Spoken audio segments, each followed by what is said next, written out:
নমস্কার বন্ধুরা, তোমরা কেমন আছো? আশা করছি ভালো আছো। আর এই দেখো, আমাদের গাছে এক গাছেই দু রকমের ফুল ফুটেছে, তাই তোমাদের সঙ্গে একটু ভাবলাম শেয়ার করি। এই দেখো, দুটো প্রজাপতি এখানে ঘুরে বেড়াচ্ছে ফুলে ফুলে। তো দু রকমের ফুল, আমরা তো অবাক হয়ে গেছি যে এত সুন্দর একটা গাছে দু রকমের ফুল কী করে ফোটে। তাই তোমাদের সঙ্গে একটু শেয়ার করলাম। এই দেখো, প্রজাপতিগুলো ফুলের উপরে ঘুরে বেড়াচ্ছে।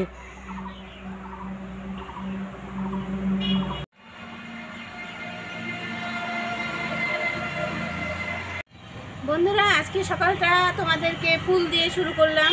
তো আমাদের একই গাছে দুই রকম ফুল ফোটে, তো তোমাদের দেখালাম, তোমরা দেখে নিলে। ভালো লাগলো আজকে সকালটা, তাই তোমাদের সে ফুল দিয়ে শেয়ার করলাম। চলে এসেছি রান্নাঘরে, এখন দেখি কি রান্না করি। আর হচ্ছে 2 দিন আগে আমাদের একটা বাজার থেকে কাঁঠাল কিনে নিয়ে আসছিল, সেই কাঁঠালটা ভালো ছিল না। সেই কথা বলতেই আবার আজকে একটা ছেলে আবার আর একটা কাঁঠাল দিয়ে গেছে, সেই কাঁঠালটা সম্পর্কে বলি। তো কাঁঠালটা 2 বা 3 বার করে আমি জলে সিদ্ধ করে ভাপিয়ে নেওয়ার পরেও শক্ত ছিল, সেই জন্য ওই কথাটা বলছিলাম। ওরা আবার আজকে একটা কাঁঠাল দিয়ে গেছে আমাদের। তো আজকে এই কাঁঠালটা রান্না করব দুপুরবেলা। তো আজকে আমাদের এখানে সকাল থেকেই আকাশটা মেঘ করে আছে। সকালে 2-4 ফোঁটা বৃষ্টি হলো।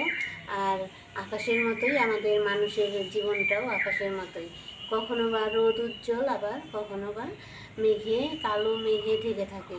আমাদের মনটাও সেই রকমই। তো আমাদের মনটা কখনো খুশিতে ভরে ওঠে, আবার কখনো দেখবে মনটা যে কোনো বিশেষ কারণেই হোক মনটা খারাপ হয়ে থাকে। কি ঠিক বললাম না কথাটা? তো এই দেখো, এই যে কাঁঠালটা এই যে দিয়ে গেছে। তো কাঁঠালটা অনেক বিশাল বড়। এখন আমাদের এটা 2 দিন 3 দিন খেতে টাইম লাগবে। তো একটু ছোট হলে আর কি ভালো হতো। আর কয়েকদিন পরেই দেখো কাঁঠালটা পেকে যেত। এখন দিয়ে গেল, কি করব? এটাই এখন রান্নাবাড়ি করি, কাটাকাটি করি। তো কাঁঠাল কাটা তো সেই ঝামেলার কাজ, আঠা আছে, এইটা কাটতে অনেক টাইম লেগে যাবে। তো দেখি এটা কি করে কাটা যায়, সেই চিন্তা ভাবনা করতেছি। তো বন্ধুরা, এই যে যখন আমাদের কাঁঠাল গাছ ছিল তখন তো বুঝতে পারি নাই যে মানুষের কাছ থেকে কিনে এনে খাওয়ার ব্যাপারটা কেমন। এখন কাঁঠাল গাছ নেই, এখন বুঝতে পারি। তো একটা কাঁঠালের প্রচুর দাম।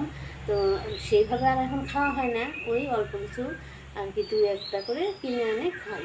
তা চলো, আজকে কাঁঠালটা আমি কেটে নেই। তোমরা আমার ভিডিওটা দেখো আর আমার সঙ্গে থাকো। আর যদি ভালো লাগে তাহলে লাইক কমেন্ট করে দিও।